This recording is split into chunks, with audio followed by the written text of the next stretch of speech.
bienvenue, c'est Cénomag Annecy Commune Nouvelle. Cette semaine, on mange du chocolat avec la Chambre professionnelle des pâtissiers de Haute-Savoie.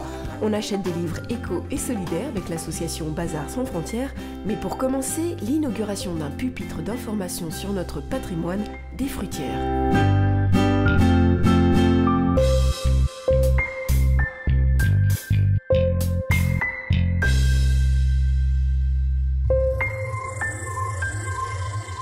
Un pupitre pour la fruitière de Sénaux. Jeudi 2 mars, la ville de Sénaux, ville déléguée d'Annecy, inaugurait le pupitre de la fruitière de Sénaux en salle de convivialité, en collaboration avec Yann Bazin, animateur du patrimoine. Cette fruitière, construite en 1889 à l'angle de la rue de Malaz et de l'avenue d'Aix-les-Bains, était un lieu de rencontre entre les agriculteurs et la population locale environnante.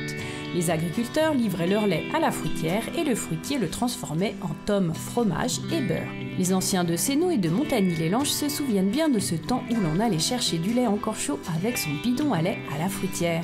Ils étaient là d'ailleurs, ces anciens, pour se remémorer le nom des familles des fruitiers qui se sont succédés à la fruitière de Sénaux. La famille Périllat notamment, qui attendait ce pupitre avec impatience. Au moment de la vente de la fruitière, mon mari, qui était responsable, président responsable, avait demandé à la commune qu'il y ait un mémorial de l'emplacement de la fruitière. Et ça a été oublié parce qu'il y a eu des circonstances qui ont fait que ça a été oublié. Georges Périllat, leur fils, a rappelé 50 ans d'histoire agricole et rurale à Sénaux. Cette fruitière était un pôle d'échange et de rencontre pour 3 générations, à une époque où les moyens de communication étaient rares.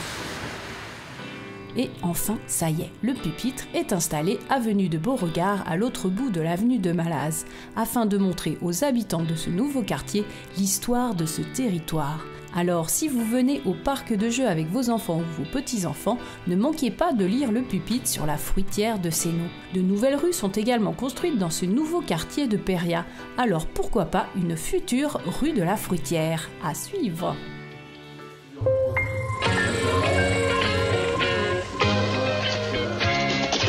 On l'appelle Lucky Luke, il aime le chocolat, la guimauve, les pâtes de fruits, petit gâteau, rare et naturel, et sa pâte de cacao. Dans ce cacao, que du pur beurre, oh sacré Lucky Luke. Les 4 et 5 mars, exposés à Cap-Péria, de nombreux commerces de bouche, 23 en tout, dont 13 chocolatiers et de nombreux champions de France. Ils exposaient leur production dans un week-end chocolat passionné. En tant que président des pâtissiers de Haute-Savoie, j'ai décidé de relancer l'idée du salon chocolat. Donc c'est pour ça que nous on l'appelle le week-end chocolat. Parce que le week-end chez les pâtissiers, c'est les 2 plus gros jours de la semaine, si on veut dire. Mais c'est notre petit clin d'œil. On m'a amené vers ce métier. C'est difficile à dire, une question difficile. Le côté manuel quand même, que j'aimais. J'ai toujours aimé faire le rapport à la nourriture, travailler, transformer de la nourriture, travailler un produit de base, le transformer. Ne serait-ce quand on est enfant, on aime tous faire un gâteau. Moi j'aimais ça un peu plus longtemps. Je suis resté peut-être enfant. En fait, c'est peut-être juste ça. Vous venez chaque année au week-end du chocolat? Pourquoi? Tous les ans. Ouais. Parce que déjà je suis gourmande. Je suis à la retraite, donc en plus j'ai le temps. Voilà. Et puis là, je viens d'acheter des bulles parce que je viens de la région parisienne, donc je ne connaissais pas avant. Voilà. Qu'est-ce qui vous a fait tomber dans la folie chocolat? La gourmandise. Et est-ce qu'on a encore gourmand après des années et des années On ne peut pas faire le tour du cacao. C'est impossible. Aujourd'hui, on découvre, là, il va rentrer un cacao sauvage de Bolivie. Ouais. Voilà, on en découvre encore aujourd'hui dans des forêts, surtout en Amazonie. Ouais, surtout en Amazonie, tout à fait. On n'a pas fait le tour. Ouais. Et en plus, chaque récolte peut donner un goût légèrement différent, donc on ne peut pas faire le tour du cacao. C'est ce qui est intéressant dans ce métier. Voilà. Si on s'intéresse véritablement à la fève. C'est comme le vin en fait. Ouais, exactement. Voilà. Ça s'approche de la viticulture.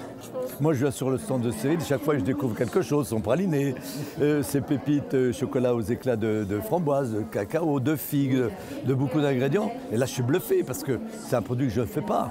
Et regardez, comme disait Gosse, ça me donne les poils. Rien d'en parler. Non, mais donc ça, c'est exceptionnel. Entre professionnels avertis, on a toujours à échanger. Ouais. On a toujours une découverte, on a toujours goûté ailleurs quelque chose. On dit tiens, j'ai goûté ça, voilà. Et c'est ce qui fait progresser. Voilà, ça donne des idées. Et je vous dis, on ne peut pas faire le tour. Non, voilà. Non, ça, c'est pas possible. C'est pas possible. Monsieur Azouz est encore mieux placé que moi. Non, mais c'est clair. Non, mais on est d'accord. Voilà. Non, mais c'est ça, c'est savoir associer un produit de qualité, gustatif, avec un chocolat de qualité, de grande qualité. Ça, c'est exceptionnel. Dans le chocolat, vous trouverez entre 350 et 430 arômes définis par l'INRA. Derrière la gourmandise, ses fèves et ses cacaoyers extraordinaires se cachent de nombreuses vertus thérapeutiques. La nature est vraiment mal faite. La nature est mal faite, tout ce qui est très bon est très rare. Mais qu'est-ce qu'on se régale. Bon, bah, c'est bien, j'allais le dire. Merci beaucoup. De rien.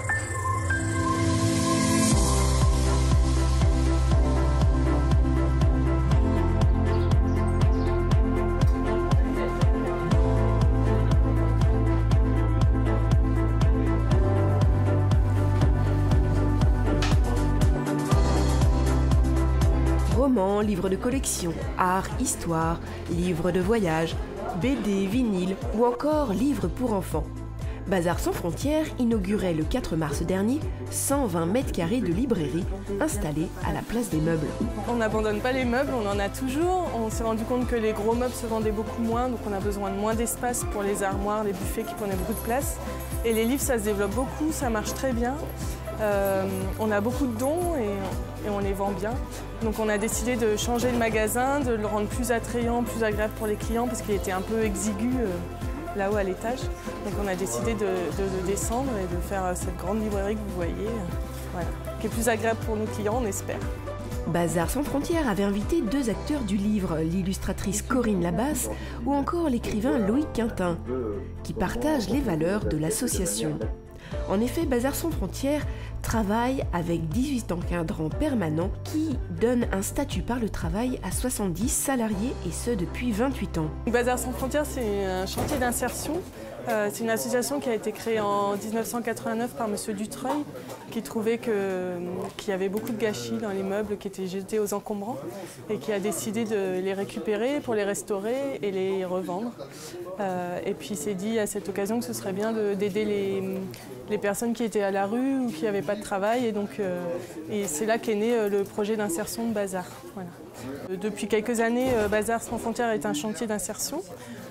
Donc les gens nous font des dons qu'on restaure et qu'on met dans nos magasins. Et ça, c'est l'occasion pour des salariés d'apprendre un métier et puis de se remettre au travail. Voilà. On a des salariés qui ont des difficultés à retrouver un emploi, qui ont des freins. Ça peut être un handicap, ça peut être l'âge, ça peut être le fait d'avoir été au chômage depuis très longtemps. Et donc en venant chez nous à Bazar, ils se remettent au travail et puis on les aide à travailler sur leur projet professionnel pour trouver un travail ailleurs. 136 personnes ont bénéficié de ce dispositif en 2016. Située avenue des Trois Fontaines, l'association est ouverte du mardi au samedi de 14h à 18h30 et les mercredis et samedis matin. Vos achats et vos dons participent à cette économie sociale et solidaire. À noter une soirée de soutien le mardi 4 avril à l'Auditorium Séno, avec de la musique brésilienne, des danseurs de flamenco, de nombreux chanteurs et comédiens. Réservation au 04 50 51 83 77.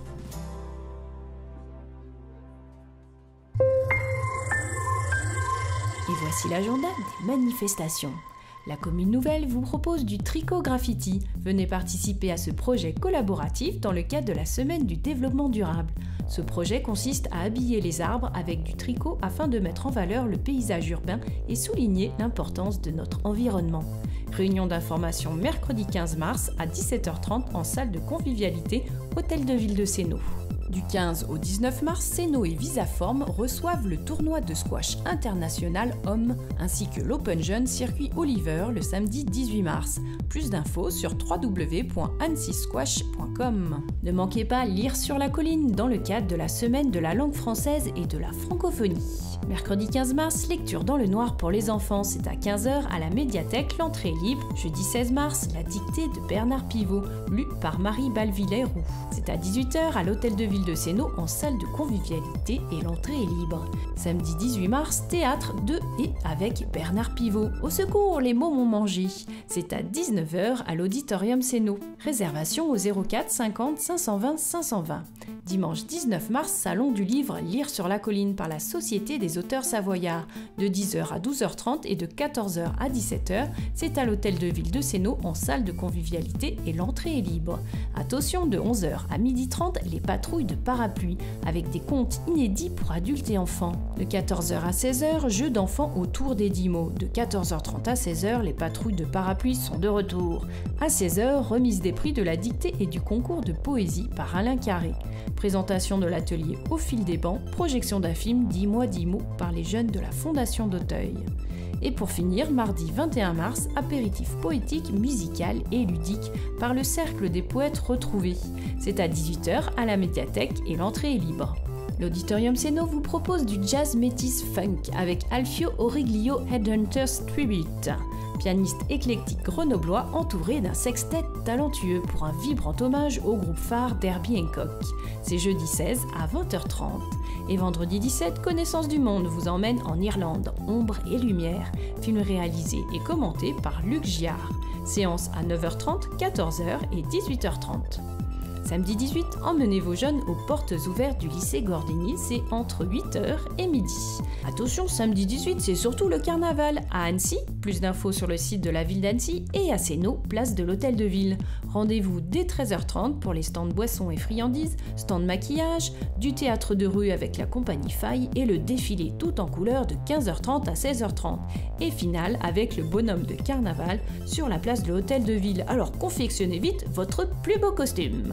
Samedi 18, c'est aussi un blind test spécial musique électronique à 17h30. Inscription à la médiathèque de Sénaux au 04 50 33 45 32. Il y aura aussi du sport avec le championnat individuel de tennis de table au gymnase du Sénos de 14h à 17h et dimanche 19 de 9h à 17h. Et pour finir, mardi 21 à 20h30, du théâtre avec Voyage au bout de la nuit de Louis-Ferdinand Céline. Spectacle à partir de 16 ans. Réservation à l'auditorium de Sénaux au 04 520 520. Cinomag est terminé, mais abonnez-vous à notre chaîne Dailymotion ou YouTube. Et à la semaine prochaine.